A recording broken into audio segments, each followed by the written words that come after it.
Welcome back to What Arty Noobs with General Disturbance. This is a Sherman Firefly. It's a tier 6 British medium and it's located on the south spawn of Ghost Town under the command of Neva Ninja. Well, battle started and he's already been rammed by a Sherman Jumbo. Well, the Sherman Firefly is probably arguably the most successful British tank during the Second World War, even though it actually wasn't British. It was an American tank with a British gun on it. It's the M4A4. It's basically an M4 tank with the Chrysler multi-bank engine, which is basically 5 Chrysler engines, 12-cylinder engines in there together. Is it 6-cylinder engines? Well, it's a lot of them anyway. And it was actually very powerful indeed. And even though you've got a huge masses of spark plugs on the inside. Well, what can I tell you about it? 17-pounder gun, 76.2 millimeters, and in the game that will do 150 alpha and penetrates 171 millimeters of armor. In fact, and this is true, the penetration of the 17-pounder was actually better than that of the 88 fitted in the Tiger. And not a lot of people know that. It's true. SU-100. 1 penetration. Not sure if that one went in.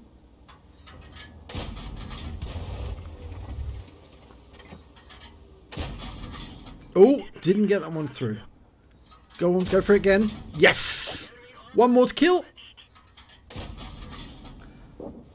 And he's got it. So it's first kill. Now it's 3.88 seconds is the reload time, which is actually slower. In fact, the Firefly was slower to reload than the standard Sherman. And part of the reason for that was the sheer size of the shells. They were much bigger shells than the others. And the reason why this gun actually has so much penetration is it's a very high velocity round. That's why it's more powerful than the 88 round fielded by the Germans on the Tigers, and the 75mm rounds or 7.5 centimeter rounds they even put in the Panthers. It's better than both of them. Now, part of the reason why this tank got its name, the Firefly, was due to the muzzle flash that this thing creates when it fires. Yeah, it's because it's such a high velocity shell. It actually does create a large flash every time it goes off. And this actually did result in tank crews being blinded at night by the sheer flash of the round going off. So if the gunner didn't protect his eyes, he would end up not being able to see where the shell went. And in fact, actually the round would kick up so much dust off the ground that it would obscure where the shell fell anyway, and the gunner would normally have to ask the commander to tell him where the shot went. Okay, AMD. Oh, just missed it.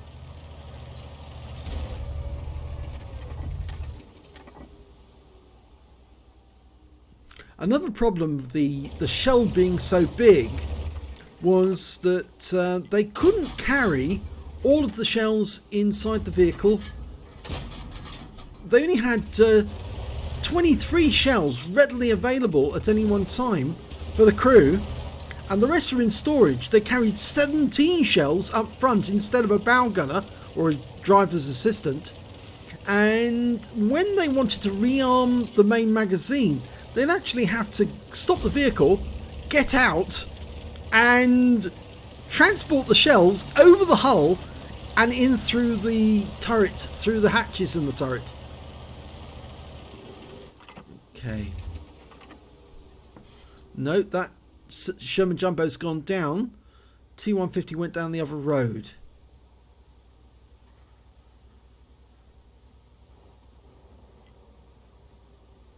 So you can see shell size was a bit of a problem. And in fact, actually, the 17-pounder, they didn't originally thought they couldn't squeeze it into the hull, but they managed to squeeze it in by turning it on its side. And that actually presented an unusual problem for the gunner. No, missed that one. Can you get another one on? Nope. But turning the gun on its side actually made it easier in some ways for the gunner, because all he had to do was pick up the shell and turn sideways, and that was it. It just loaded straight in. He didn't have to, sort of like on other tanks, drop the shell into the breech from above. The breech was already on its side. Now the shells were actually stored upright, but in the ready racks, of course, they were in a horizontal position. But it was just in the storage they were uprights. And the ones in the front, well, they had this sort of like... oh, trying to get the 150. Can you get it? No. So, yeah, the ones up front were sitting next to the driver, just in racks, standing upright.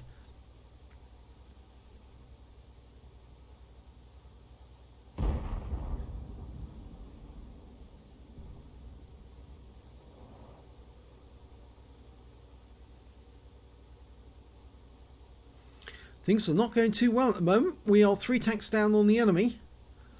And there's 3 of us sitting up on the west side. And we've got the SU-8 up on the heights. And over on the other side of the battlefield, we've got a Hellcat, but he's on his own. Well, our Arty's managed to kill one of their Arty, which is good news. So counter battery is still going on.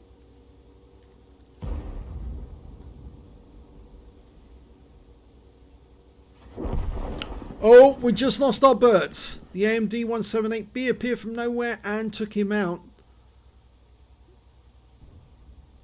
There's one of the T150. Yes, that's better. Got him. Now, something you can see on the this Firefly is the applique armor on the side of the vehicle, and that was actually to protect the ammo racks. Oh, well, the Cromwell got killed by our SU-8, and we just suffered a near miss from one of their Arty. In fact, their only Arty is now an AMX-13F3, and we got stunned. So there's 4 tanks left on their team, 2 on ours. Our SU-8's up on the heights. We're headed north. They've got 2 tank destroyers, an ARL V39 and a T78. And they've also got that Mario Kart, the AMD 178B, and of course their Arty, the AMX-13F3. Now I suspect that Neva is looking for that Mario Kart, because obviously he's somewhere around here.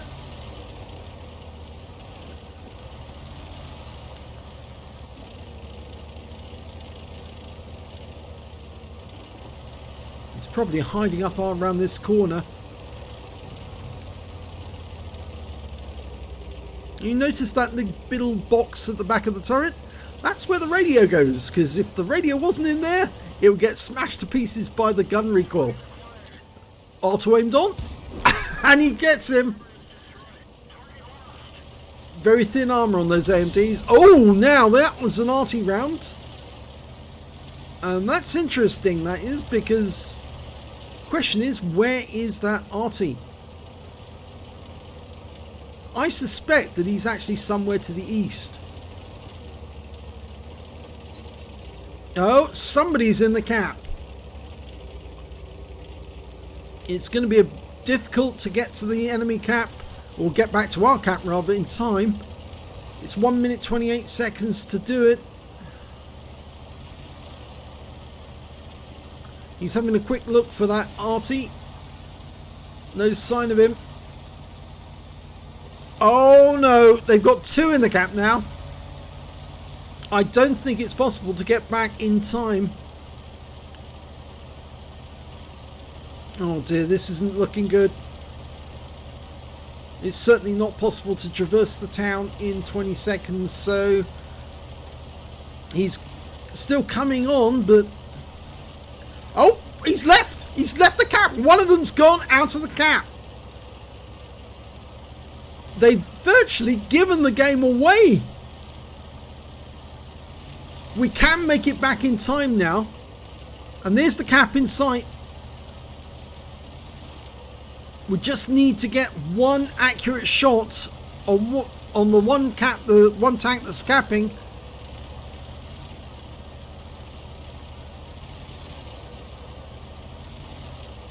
"20 seconds to do it." He's got enough time.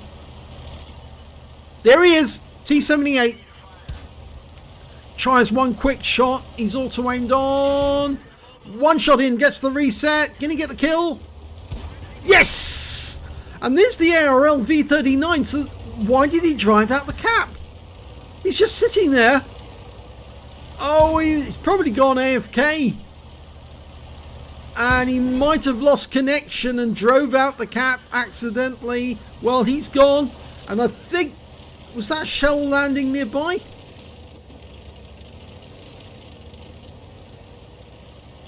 Oh dear, well that's disappointing.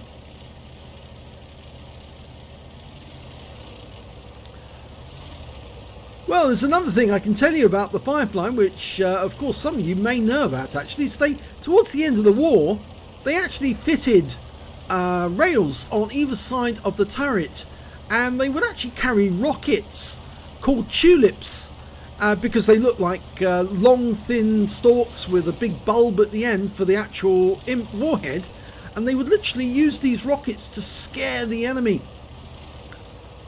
Normally so the Firefly could get the first shot in. In fact, the reload time was so long on this gun that it was essential that this tank always get the first shot the moment they spotted the enemy, because if the enemy saw them before they saw it, then they would usually die.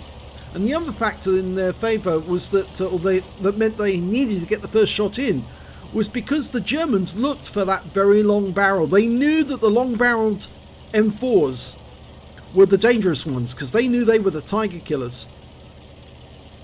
And so whenever they saw the long barrel, they aimed for that M4 first. And so the British crews and the Americans, who actually had Fireflies as well, would actually try to conceal the barrel by either painting it a different colour so that it blended in with the scenery, or putting bits of camouflage all over it so it didn't appear like it was part of the vehicle. And so they go to great lengths to try and hide the fact that they were actually armed with the 17-pounder. Now, another fact that not a lot of people know is that this tank actually was terrible when it came to HE rounds. In fact, it didn't really have a usable HE round until the end of the war. And that's why what happened was they used to have Shermans driving alongside M4, standard M4s with 75mm guns, driving alongside the 76.2mm 17-pounder armed Fireflies, because the 75-pounder gun, or 75mm gun rather, on the standard Sherman was actually much more effective with the HE round than the Firefly was. The Firefly was really good at taking out enemy tanks, but it was useless at firing at troops. And towards the end of the war, oh, he's been seen! Somebody's nearby! And there's the AMX-13F3, and he did get a direct hit in on us, and we fired one into him in return. Can't see where the shell landed, but it was a near direct hit, I would say. 313 hit points is a lot.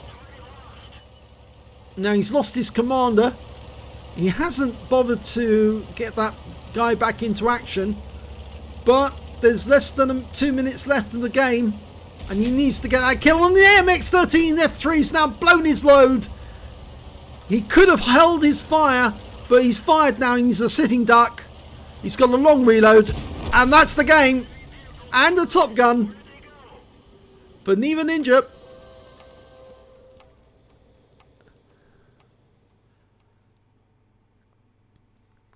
So let's have a look at the end of battle stats and see how he got on.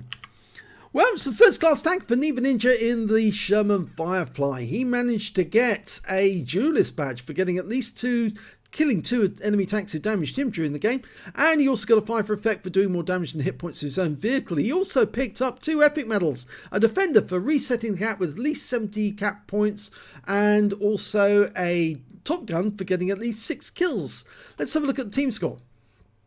Well, we can see on team score he didn't get the highest damage. That went to the VK3002M on the enemy team with 1,925 hit points of damage, whilst the VK3002M on his own team managed 1,636. And he wasn't even the next highest, actually, because the T78 on the enemy team managed 1,472 hit points. He came in fourth with 1,270 hit points. When it came to kills, though, he was above the others. Yes, 6 kills for him, 4 for the VK3002M on the enemy team, 3 for his SU8. And he put up a good fight right until the end as well. And when it came to base XP, yes, it was him with 854 base experience points. 852 goes to the SU8 and 790 to the VK3002M. He fired 25 rounds, got 14 direct hits, 12 penetrations, damage of 1,270 hit points, of which 476 were more than 300 meters. He received 2 hits from the enemy. 1 was penetration, 2 hits by way of splash damage as well, and 1 enemy vehicle spotted. That was the AMX-13F3. Damaged 6 of the enemy, killed 6 of the enemy, and did 19 hit points of damage assistance. He got 96 defense points by resetting the cap on the T78. On a free-to-play account, he earned 16,733 credits, and after repair of vehicle, he actually took away 12,697 credits. He picked up 854 base XP, times 2 for the first victory, took away 1,708 experience points altogether. I didn't actually finish off telling you why at the end they used to go around paired with the Sherman M4s with the 75mm gun. Well, the main reason they did that towards the end of the war was they realized that they weren't coming across that many German tanks anymore. Virtually every German tank they came across they could penetrate. So there was no problem if they did come across one, but the vast majority of the Germans they were coming across were either light vehicles or troops or infantry or artillery guns. And so because they weren't coming across enough tanks, they needed to have the M4's 75mm gun to actually fire HE at these guys, because the Sherman didn't, the Firefly didn't really have a workable HE round for that 76.2mm gun. So that's the reason why they tended to go around in packs, and they concealed the barrel so it looked like it was a standard M4, so the German tankers couldn't work out which one was the one to hit. Yeah, so that was the trick. So if you enjoyed that replay, please give this video a like and do subscribe to our channel. I'm sounding more and more like Jingles every day with my bit of history. And thank you for watching.